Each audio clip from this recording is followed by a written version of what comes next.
ओम शांति।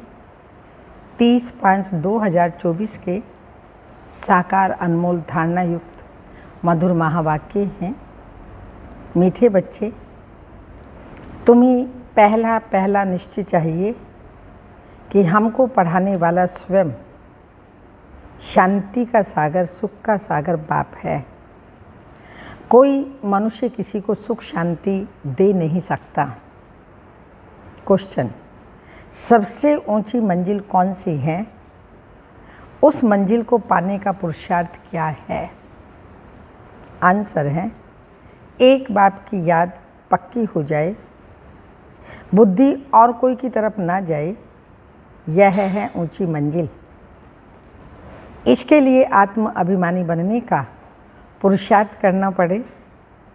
जब तुम आत्म अभिमानी बन जाएंगे तो सब विकारी ख्यालात खत्म हो जाएंगे, बुद्धि का भटकना बंद हो जाएगा, देह की तरफ बिल्कुल दृष्टि ना जाए।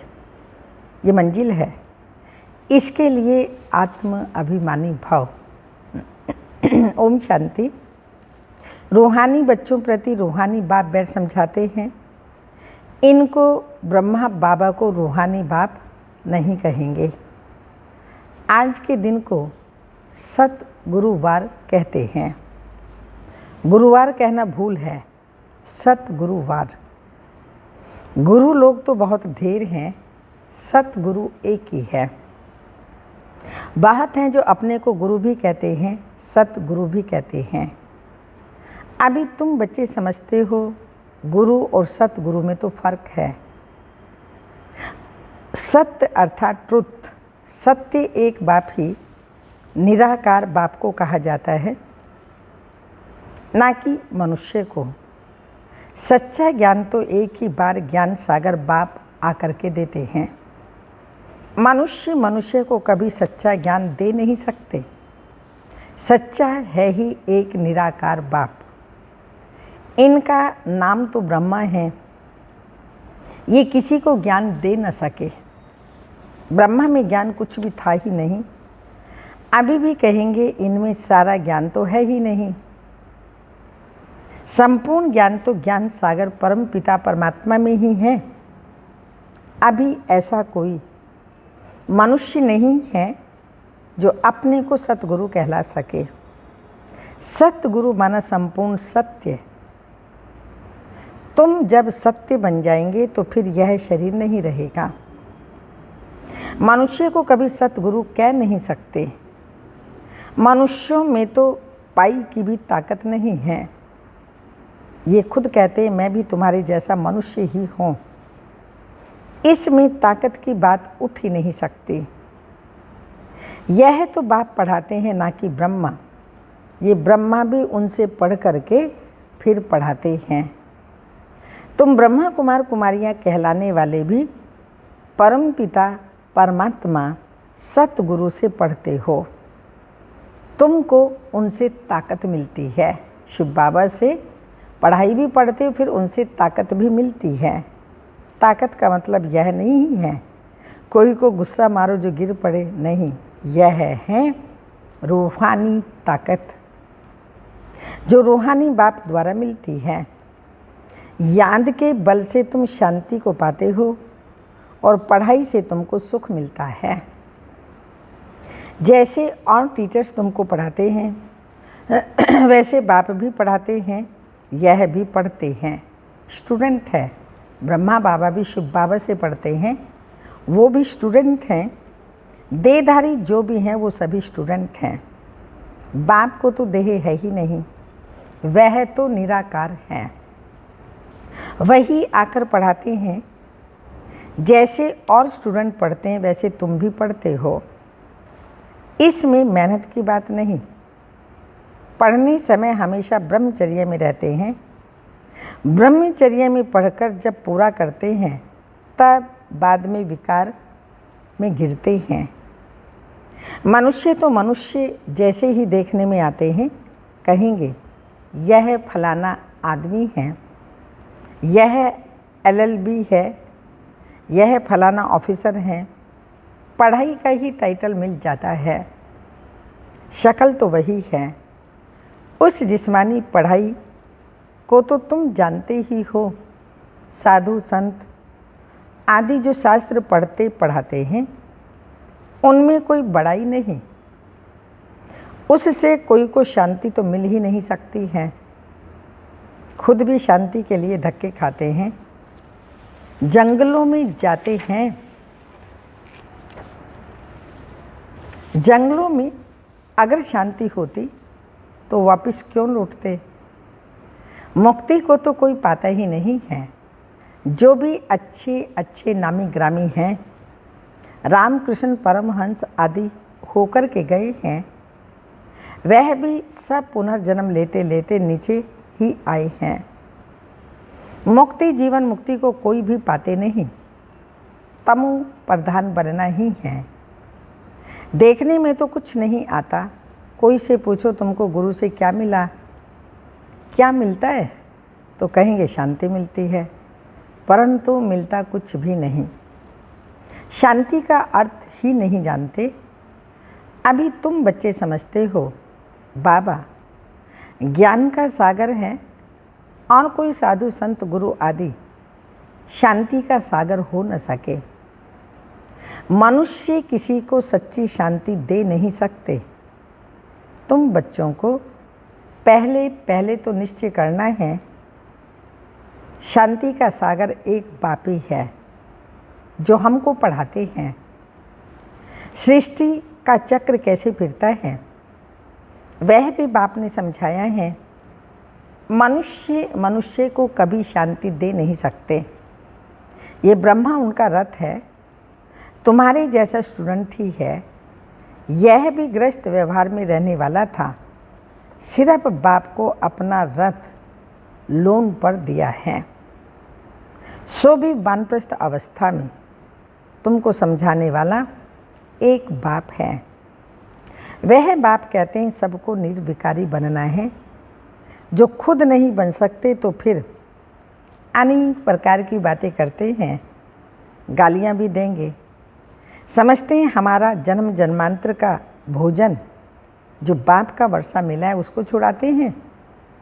अब छुड़ाते तो ये बेहद का बाप है ना, इनको भी उन्होंने ही छुड़वाया। शिव बाबा बेहद का बाप इन विकारों से सबको छुड़ाते। ब्रह्मा को भी उन्होंने छुड़वाया, तो बच्चों को भी बचाने की कोशिश की। जो निकल सके उनको निकाला। अब तुम बच्चों की बुद्धि में हैं, हमको पढ़ाने वाला कोई मनुष्य नहीं, सर्वशक्तिमान एक ही निराकार बाप को कहा जाता है और किसी को नहीं कहा जाता। वही तुमको नॉलेज दे रहे हैं, बाप ही तुमको समझाते हैं। ये विकार तुम्हारा सबसे बड़ा दुश्मन है, इनको छोड़ो। फिर जो नहीं छोड़ सकते वो कितना झगड़ा करते हैं। माताएं भी कोई कोई ऐसी निकल पड़ती हैं जो विकार के लिए बड़ा हंगामा करते हैं। अभी तुम हो संगम युग पर, यह भी कोई नहीं जानते कि यह पुरुषोत्तम संगम युग है। बाप कितना अच्छी रीति समझाते हैं। बहुत हैं जिनको पूरा निश्चय है, कोई को सेमी निश्चय है, कोई को 100% है, कोई को 10% है। अब भगवान श्रीमत देते हैं, बच्चे मुझे याद करो। यह है बाप का बड़ा फरमान। निश्चय हो तब तो उस फरमान पर भी चले ना। तो बाप कहते हैं मेरे मीठे बच्चों, तुम अपने को आत्मा समझ बाप को याद करो। इनको याद नहीं करना, मैं नहीं कहता, बाबा मेरे द्वारा तुमको कहते हैं। जैसे तुम बच्चे पढ़ते हो तो यह भी पढ़ता है। सब स्टूडेंट हैं, पढ़ाने वाला एक टीचर है, वह सब मनुष्य पढ़ाते हैं। यहाँ तुमको ईश्वर पढ़ाते हैं। तुम आत्मा ही पढ़ती हो, तुम्हारी आत्मा फिर पढ़ाती है। इसमें बहुत आत्म अभिमानी बनना है। बैरिस्टर इंजीनियर आत्मा ही बनती है। आत्मा को अब देह अभिमान आ गया। आत्म अभिमानी बनने के बदले देह अभिमानी बन पड़े हैं। जब आत्म अभिमानी हो तब विकारी नहीं कहला सकते। उनको कभी विकारी ख्याल भी नहीं आ सकते। देही अभिमान से ही विकारी ख्याल आते हैं, फिर विकार की दृष्टि से ही देखते हैं। देवताओं की विकारी दृष्टि कभी नहीं हो सकती। ज्ञान से फिर दृष्टि बदल जाती है। सतयुग में ऐसे थोड़ी प्यार करेंगे, डांस करेंगे, वहाँ प्यार करेंगे, परंतु विकार की बांस नहीं होगी। जन्म जन्मांतर विकारों में गए हैं तो वो नशा बहुत मुश्किल उतरता है। बाप निर्विकारी बनाते हैं तो कोई बच्चियाँ बिल्कुल मजबूत हो जाती हैं।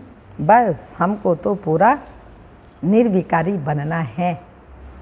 हम अकेले थे, अकेले ही जाना है। उनको कोई थोड़ा टच करेगा तो अच्छा नहीं लगेगा। कहेंगे ये हमको हाथ क्यों लगाते हैं? इनमें विकारी बांस है। विकारी हमको टच भी ना करें। इस मंजिल पर पहुंचना है, देह तरफ बिल्कुल दृष्टि ना रहे। वह कर्मातीत अवस्था अभी बनानी है। अभी तक ऐसा नहीं कि सिर्फ आत्मा को ही देखते हैं। मंजिल है। बाप हमेशा कहते रहते हैं, बच्चे अपने को आत्मा समझो। ये शरीर दुम है जिसमें तुम पाट बजाते हो। कई कहते हैं इनमें शक्ति है, परंतु शक्ति की कोई बात ही नहीं। ये तो पढ़ाई है। जो पढ़नी होती है पढ़ाने वाला पढ़ाता है। जैसे और भी पढ़ाते हैं वह भी पढ़ते हैं। प्योरिटी के लिए कितना माथा मारना पड़ता है, बड़ी मेहनत है। इसलिए बाप कहते हैं एक दो को आत्मा ही देखो। सतयुग में भी तुम आत्म अभिमानी रहते हो, वहाँ तो रावण राज्य ही नहीं है, विकार की बात ही नहीं। यहाँ रावण राज्य में सब विकारी हैं, इसलिए बाप आकर निर्विकारी बनाते हैं। नहीं बनेंगे तो सजा खानी पड़ेगी। आत्मा पवित्र बनने बगैर ऊपर जा नहीं सकती।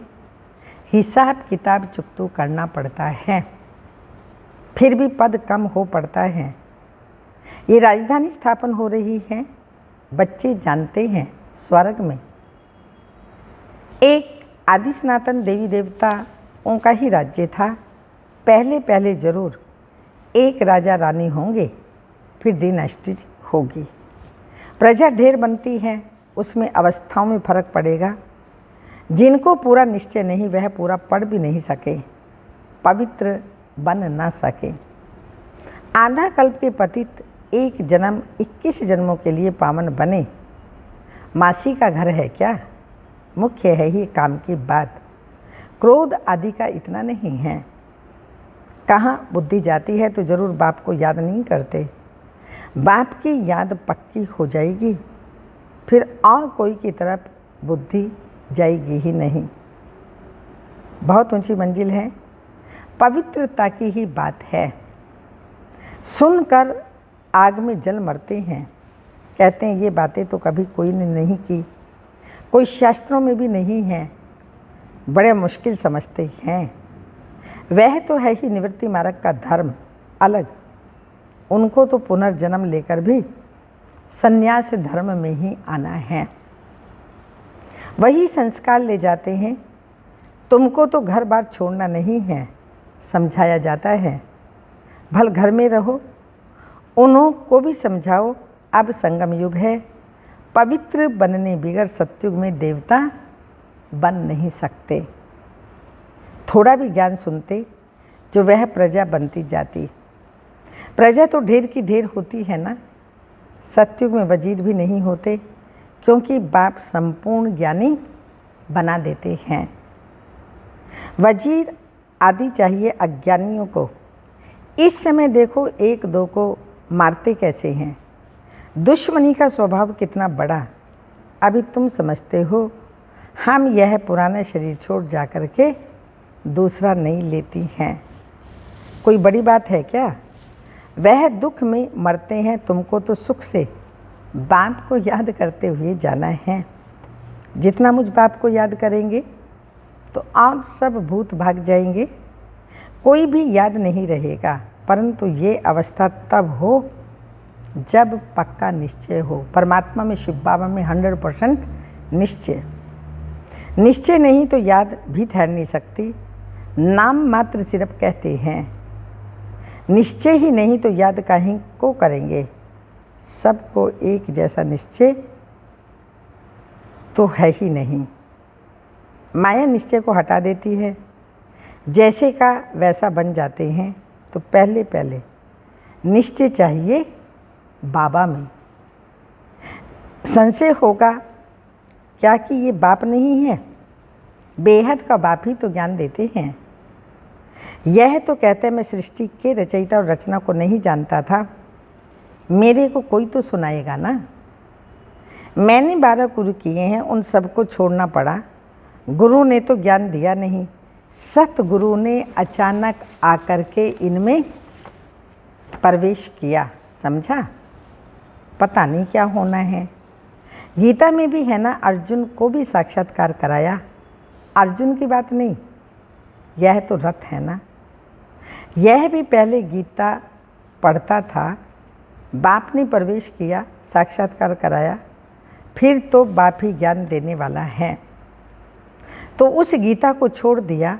बाप है ही ज्ञान का सागर, हमको तो वही बताएगा ना। गीता है माई बाप, वह बाप ही जिसको सत्य तमेव मातश्च पिता कहते हैं, वो रचना रचते हैं, अडॉप्ट करते हैं ना।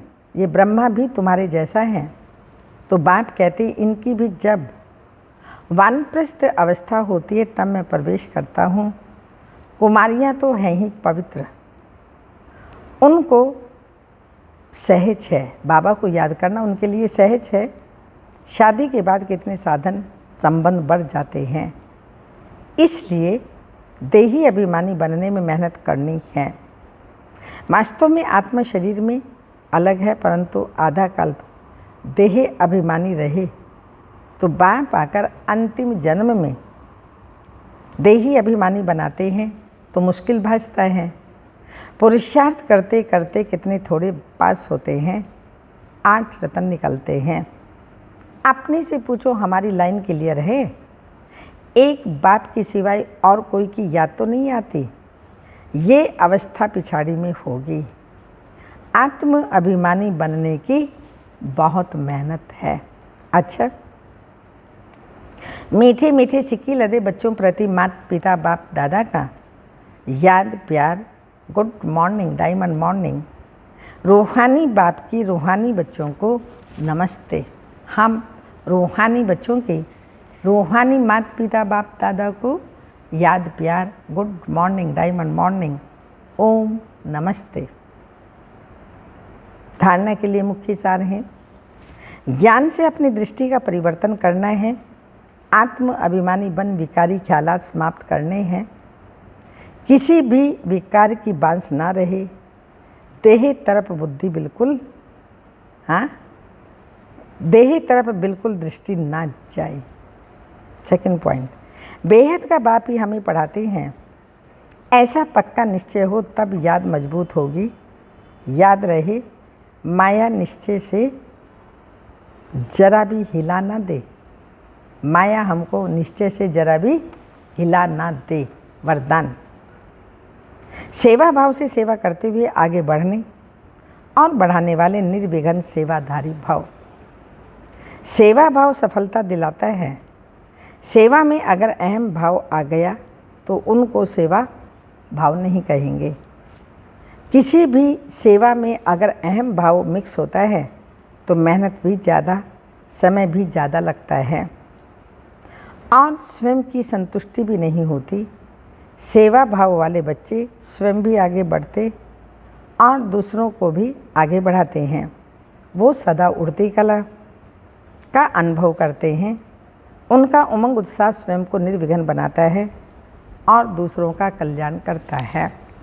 स्लोगन, ज्ञानी तो आत्मा वह है जो महीन और आकर्षण करने वाले धागों से मुक्त है।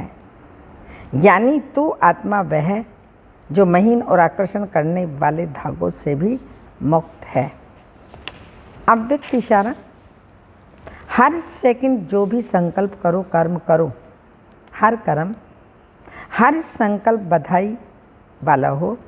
जो भी मिले व जो भी साथ में रहते हैं उनको सदा खुशी की दिलखुश मिठाई खिलाते रहना और सदा खुशी में मन से नाचते रहना और सेवा में सभी को खुशी का खजाना भर भर कर बांटते रहना। ओम शांति।